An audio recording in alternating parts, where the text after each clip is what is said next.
बिस्मिल्लाहिर्रहमानिर्रहीम। अस्सलाम वालेकुम स्टूडेंट्स, मैं हूं हसन फरीद, आपका फिजिक्स टीचर। स्टूडेंट्स, आप लोग जानते हैं कि आपकी बुक में जो टोटल शॉर्ट क्वेश्चंस हैं वो है 12, जिनमें से पहले 6 शॉर्ट क्वेश्चंस हम लोग प्रीवियस लेक्चर में डिस्कस कर चुके हैं। तो आज हम करेंगे इस लेक्चर में रिमेनिंग शॉर्ट क्वेश्चंस को सॉल्व और देखेंगे कि कितना मटीरियल लिखें और कौन सी डायग्राम बनाएं तो हमें पूरे नंबर मिल सकते हैं। तो आइए स्टार्ट करते हैं फर्स्ट शॉर्ट क्वेश्चन से, जो कहता है explain how many minimum number of geostationary satellites are required for global coverage of TV transmission।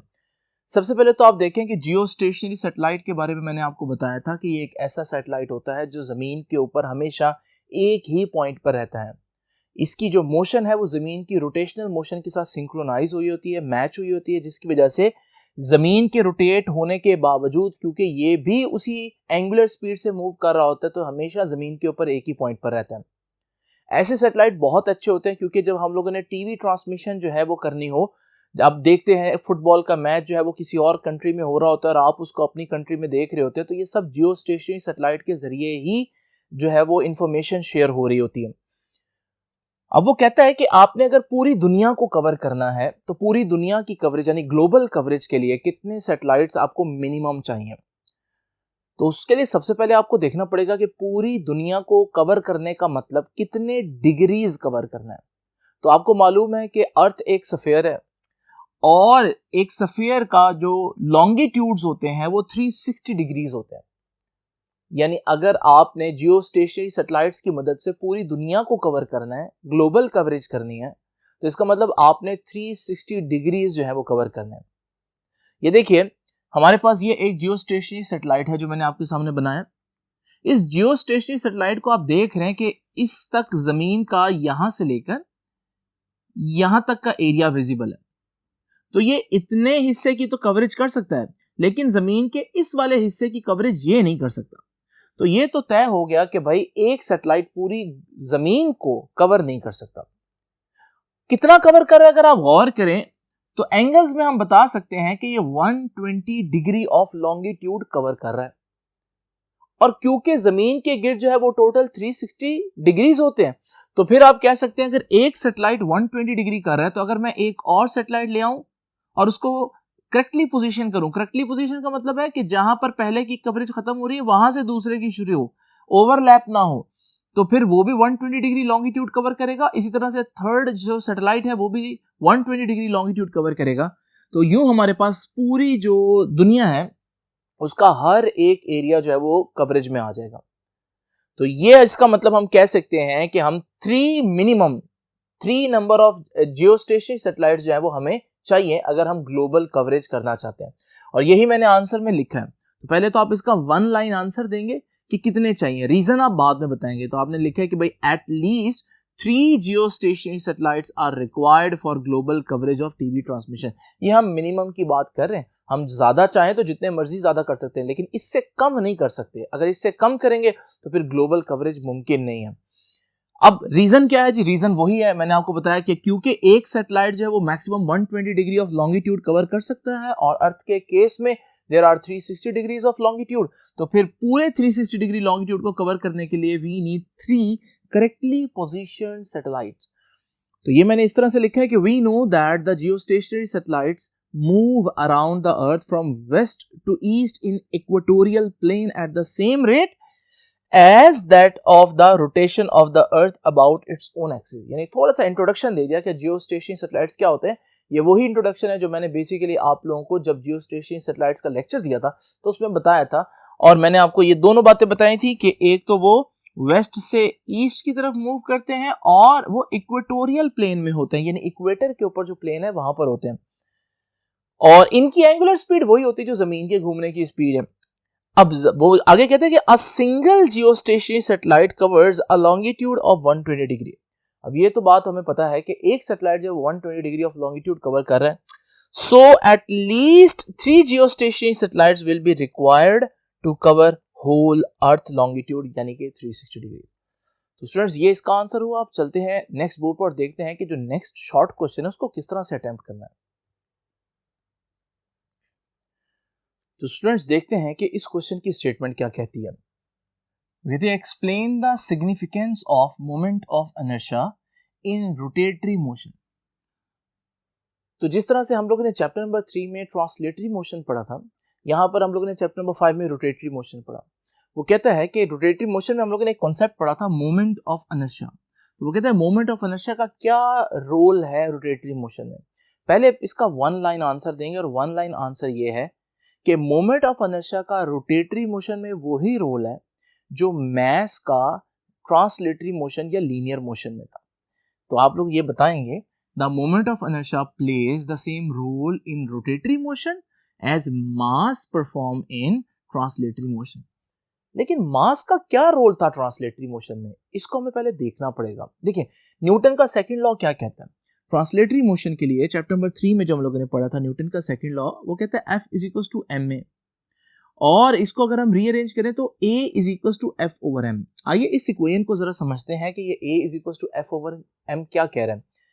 अगर आप इसमें से फोर्स को थोड़ी देर के लिए कांस्टेंट कर दें तो आप देख सकते हैं कि एक्सेलरेशन और मास ऑफ द बॉडी के दरमियान इनवर्स रिलेशन आ रहा है, जिसका मतलब यह है कि जितना मास ज्यादा होता है उतना एक्सेलरेशन कम होता है।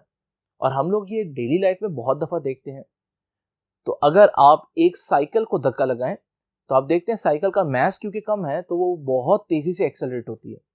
लेकिन वही एक शख्स जो साइकिल को धक्का लगा रहा था, अगर वो एक ट्रक को धक्का लगाए तो आप देखते हैं क्योंकि उसमें मास इतना ज्यादा है ट्रक का, तो उसमें एक्सेलरेशन जो प्रोड्यूस होगा वो बहुत कम होगा। तो इसका मतलब हम कह सकते हैं कि एक्सेलरेशन और मास इनवर्सली रिलेटेड है। इसको एक और तरह से मैं कह देता हूं कि मास क्या कर रहा है, मास अपोजेस एक्सेलरेशन। मास वो क्वांटिटी है जो बॉडी को एक्सेलरेट होने से रोकती है या रोकने की कोशिश करती है। जितना मास ज्यादा होता है बॉडी में एक्सेलरेशन प्रोड्यूस करना उतना मुश्किल होता है। यानी इस पॉइंट से हम ये कंक्लूड कर सकते हैं कि this shows that linear acceleration is inversely related to mass. ये मैंने लिखा भी है, linear acceleration is inversely related to mass of object.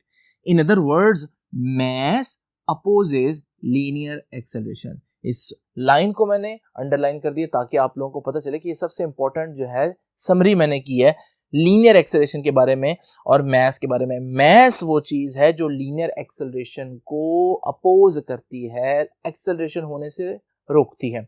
अब जरा देखते हैं रोटेशनल मोशन, यानी चैप्टर नंबर 5 में हम लोगों ने कौन सा लॉ पढ़ा। तो हम देखेंगे Newton second law for rotational motion is given by, जैसे F इक्वल्स टू ma था ना, ये सेकंड लॉ था। तो F क्योंकि फोर्स होती है तो जब हम चीजों को रोटेट करते हैं तो फोर्स की जगह टॉर्क आ जाता है। इसी तरह जब चीजें स्ट्रेट मूव कर रही होती है तो एक्सेलरेशन होता है ना, लीनियर एक्सेलरेशन, तो जब वो रोटेशन में आते हैं तो वो एंगुलर एक्सेलरेशन बन जाता है।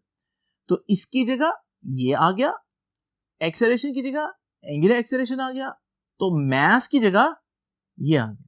अब क्योंकि मास को इनर्शिया कहते हैं तो फिर इसको हमने क्या बोला, घूमती हुई चीजों का इनर्शिया या मोमेंट ऑफ इनर्शिया। अब जरा इसको रीअरेंज करें तो अल्फा किसके बराबर आएगा, टॉर्क ओवर आई।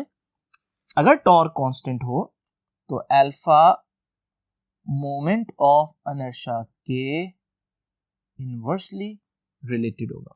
ठीक है, मोमेंट ऑफ इनर्शिया के इनवर्सली रिलेटेड होगा। अब देखिए स्टूडेंट्स, हमारे पास यहां से बिल्कुल वही वाली इक्वेशन आई। अब इसमें अगर आप देखें तो यहां भी इनवर्स रिलेशन आ रहा है किस किस का, एंगुलर एक्सेलरेशन और मोमेंट ऑफ इनर्शिया का। यानी अगर किसी चीज का मोमेंट ऑफ इनर्शिया ज्यादा हो तो उसमें एंगुलर एक्सेलरेशन कम होगा, और किसी चीज का मोमेंट ऑफ इनर्शिया कम हो तो उसमें एंगुलर एक्सेलरेशन ज्यादा होगा। यानी बिल्कुल वैसे ही जैसे मास लीनियर एक्सेलरेशन को अपोज करती है तो moment of inertia angular acceleration को अपोज कर रहा है। तो moment of inertia opposes angular acceleration just like mass opposes linear acceleration.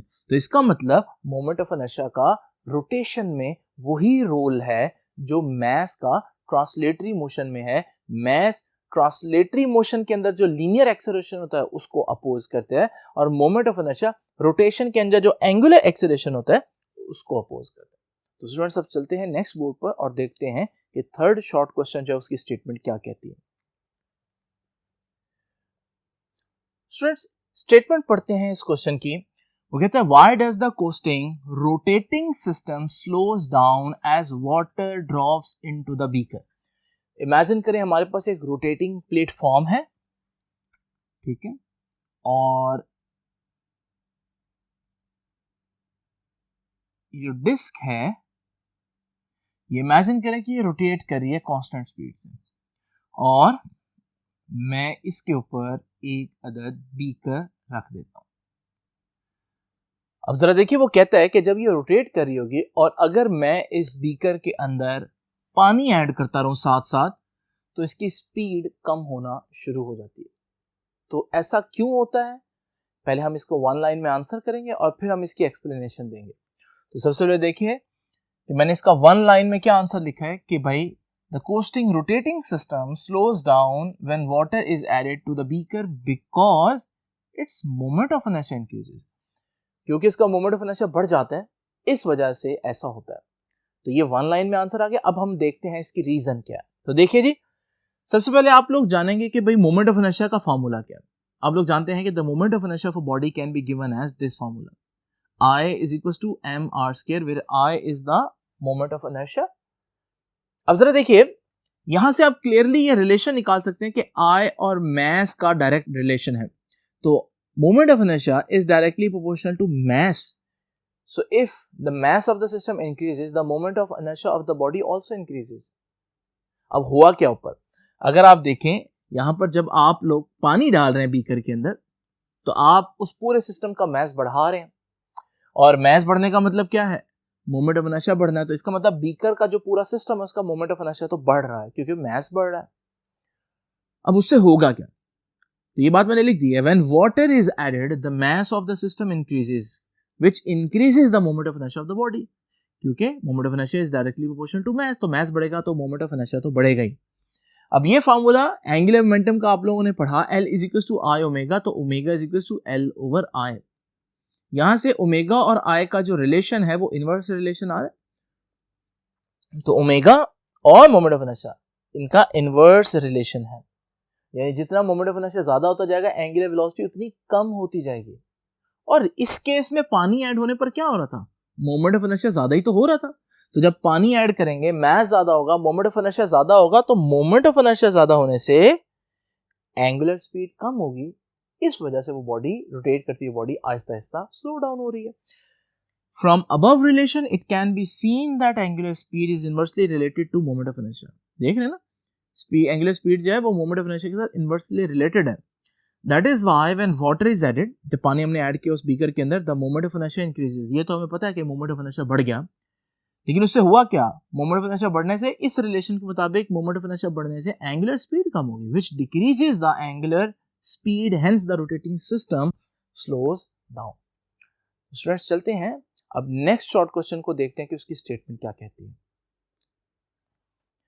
Student देखते हैं कि इस क्वेश्चन की स्टेटमेंट क्या कहती है। कहती है बॉडी विल बी वेटलेस, एक बॉडी जो है वो वेटलेस हो जाएगी when the elevator falls down just like a freely falling body. तो जब हमारे पास एक एलिवेटर जो है वो फ्री फॉल कर रहा हो तो उसके अंदर के ऑब्जेक्ट्स वेटलेस हो जाते हैं। ये कैसे होता है, इसको समझाने से पहले आप लोग इतना तो जानते ही हैं कि जब किसी लिफ्ट में आप मौजूद हो और वो लिफ्ट ऊपर को या नीचे को एक्सेलरेट हो तो आपको अपना वजन कम या ज्यादा महसूस होता है। ये सब वो लोग जिन्होंने लिफ्ट में कभी ना कभी बैठे हैं तो उन्हें पता होगा कि ऐसा होता है। और ना सिर्फ लिफ्ट में बल्कि जब आप झूले लेते हैं तो किसी झूले में आप देखते हैं कि जब वो ऊपर जाता है या नीचे आता है तो अचानक से आपको अपना वेट कम या ज्यादा महसूस होता है।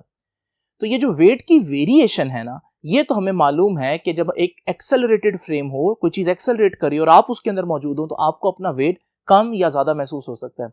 और आप लोग जानते हैं कि जो लिफ्ट है वो भी एक्सेलरेट ही कर रही है। तो हम कहते हैं कि we know that when lift accelerates upward और डाउनवर्ड, जब लिफ्ट ऊपर या नीचे को एक्सेलरेट करती है, the apparent weight of the body changes. Apparent कह रहा हूं यानी जाहिरी तौर पर हमें ऐसा लगता है जैसे उसका वेट चेंज हो गया, असल में उसका वेट नहीं चेंज हुआ, लेकिन उसको फील ऐसे होता है जैसे उसका वेट कम या ज्यादा हो गया। अब क्योंकि उसने यहां पर एक स्पेशल बात किया कि एलिवेटर नीचे गिर रही है, तो नीचे को जब कोई चीज एक्सेलरेट करे या कोई लिफ्ट एक्सेलरेट करे तो उसके अंदर जो ऑब्जेक्ट्स हैं उनका वेट क्या होगा, ये हम लोगों ने डिस्कस किया। तो देखिए जी, वो कहते हैं when the lift is accelerating downward, वैसे एक्सेलरेटिंग अपवर्ड का भी हम लोगों ने पढ़ा था, लेकिन आज जो हमारा शॉर्ट क्वेश्चन है उससे रिलेटेड तो यही केस है। तो अगर लिफ्ट एक्सेलरेट कर रही हो downward the apparent wait can be given by following formula. तो अपेरेंट वेट कितना होगा ये हम इस फार्मूला से बता सकते हैं। जहां W जो है ना, ये W ये है उसका रियल वेट, यानी लिफ्ट पर आने से पहले जमीन पर जब उसने अपना, या रुकी हुई लिफ्ट में जब उसने अपना वेट किया, जो उसका असल वेट था उसे मैंने W से रिप्रेजेंट किया, यानी रियल वेट। ये T क्या है? ये T वो वेट है जब लिफ्ट ऊपर को एक्सेलरेट कर रही होगी, तब जो उसको अपना वेट फील होगा वो हो। तो T को मैं कह देता हूं कि ये है अपेरेंट वेट और W है रियल वेट।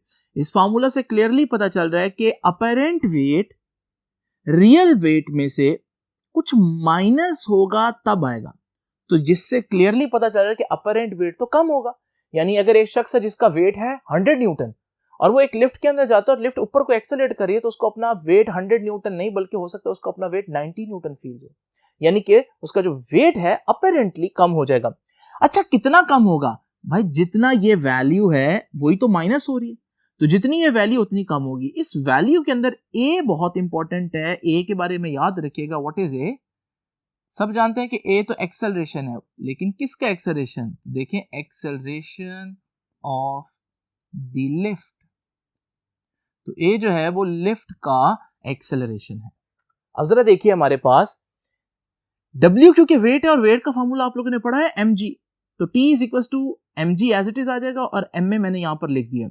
अब जरा देखिए स्टूडेंट्स, क्योंकि मैंने बताया कि एक्सेलरेशन जो है वो लिफ्ट का एक्सेलरेशन है, तो ये है A is the acceleration of lift, यानी लिफ्ट जितना ज्यादा एक्सेलरेट करेगी उतना आपका ये जो वैल्यू है ma की ये ज्यादा होगी। जब ये वैल्यू ज्यादा होगी तो बड़ी चीज माइनस होगी, तो अपेरेंट वेट का आंसर और छोटा आएगा।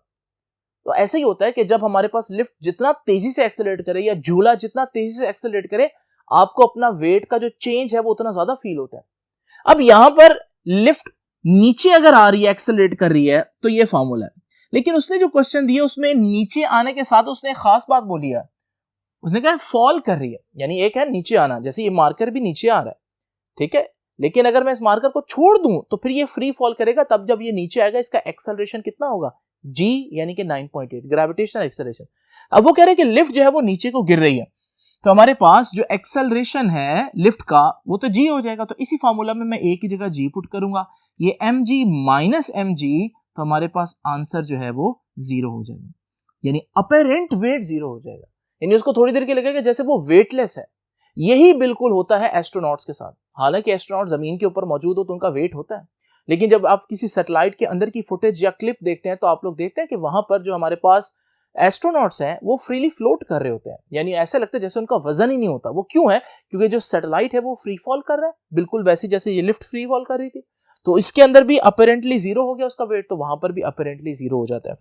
सो the apparent weight of the body inside the lift becomes 0 and the body is said to be in the condition of weightlessness. चलते हैं नेक्स्ट बोर्ड पर और देखते हैं कि नेक्स्ट शॉर्ट क्वेश्चन क्या कहता है।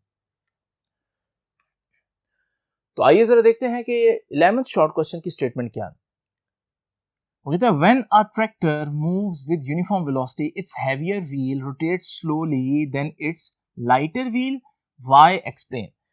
वो कहते हैं कि हमारे पास जब एक ट्रैक्टर है, आप लोग देखना ट्रैक्टर का एक व्हील भारी होता है और एक जो है वो हल्का होता है। इस व्हील को हम 1 कह देते हैं, इसको 2 कह देते हैं, तो इसकी जितने भी एट्रीब्यूट्स हैं उनको साथ हम 1 लगा देंगे और इनके साथ 2 मिसाल के तौर पर इसका रेडियस मैंने आपके सामने शो किया है, इसका रेडियस है r1, इसकी जो घूमने की स्पीड होगी एंगुलर स्पीड उसे हम ω1 कहेंगे, इसका जो मोमेंट ऑफ इनर्शिया होगा उसे हम I1 कहेंगे।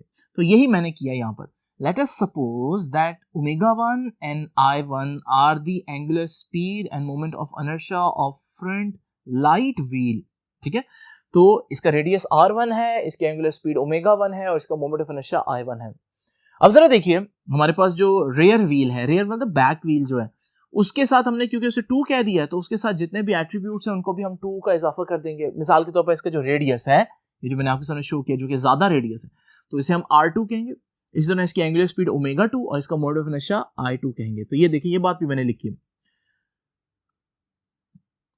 एंड के बाद पढ़ते हैं ω2 and I2 are the angular speed and moment of inertia of back heavy wheel, ठीक है जी। अब जरा देखिए वो कहता है कि जो बैक हैवी व्हील है ये स्लोली रोटेट क्यों करता है। हमें मालूम है according to law of conservation of angular momentum, आपको मालूम है I1 omega 1 is equal to I2 omega 2। ये फॉर्मूला हम लोगों ने बहुत डिटेल में पढ़ा और काफी एग्जांपल्स भी पढ़ी थी इससे रिलेटेड। यहां से ओमेगा 2 निकालते हैं, ओमेगा 2 को एक तरफ रखते हैं, बाकी I2 उधर जाकर डिवाइड हो जाएगा तो ये चीज हमारे पास आ जाएगी। अब I1 और I2 जरा देखिएगा, I1 क्या है, moment of inertia of the front wheel, I2 क्या है, moment of inertia of the back wheel.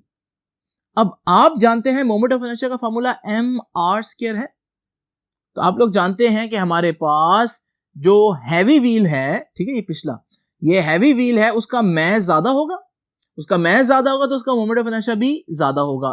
तो इसका मतलब हैवी व्हील का मोमेंट ऑफ इनर्शिया ज्यादा होगा, और जो अगला व्हील है वो क्योंकि हल्का है उसका मैस कम होगा तो उसका मोमेंट ऑफ इनर्शिया भी कम होगा। तो ये बात मैंने लिख दी कि I1 is less than I2, यानी इसका मोमेंट ऑफ इनर्शिया इसके मोमेंट ऑफ इनर्शिया से कम है। तो I1 अगर I2 से कम होगा तो ये I1 और I2 की रेशियो ही तो है, तो I1 I2 से कम है, यानी ऊपर वाली चीज कम है। तो जब ऊपर वाली चीज कम होगी नीचे वाली चीज बड़ी होगी तो इनका जो रेशियो है वो 1 से कम आएगा डेफिनेटली। तो ये देखिए जी, I1 ओवर I2 का जो रेशियो है वो 1 से कम आएगा, ठीक है जी। तो हमारे पास ये 1 से कम आएगा। अच्छा, जब ये 1 से कम वैल्यू होगी, 1 से कम वैल्यू होगी तो ये ओमेगा 1 से मल्टीप्लाई होगा तो हमारा जो आंसर आएगा वो और छोटा हो जाएगा, यानी ओमेगा 2 ओमेगा 1 से भी कम होगा। ओमेगा 2 ओमेगा 1 से कम आ गया। अब ओमेगा 2 क्या था, बड़े व्हील की स्पीड, और ओमेगा 1 क्या था, छोटे व्हील की स्पीड। ये आपका रिलेशन क्या बता रहा है, ये बता रहा है कि ओमेगा 2 जो है, यानी कि जो हमारे पास एंगुलर स्पीड है बड़े टायर की, हैवी टायर की, वो कम होगी as compare to the small tyre, ठीक है। It is clear that because moment of inertia of heavy wheel is large, so its angular speed is small and it moves slowly। तो ये हम लोगों ने जो क्वेश्चन की स्टेटमेंट है उसको प्रूव कर दिया। तो स्टूडेंट्स, ये था हमारा आज का आर्टिकल। अब हम इंशाल्लाह स्टार्ट करेंगे नेक्स्ट आर्टिकल कल से। आपसे मुलाकात होगी इंशाल्लाह नेक्स्ट लेक्चर में। तब तक के लिए अल्लाह हाफिज।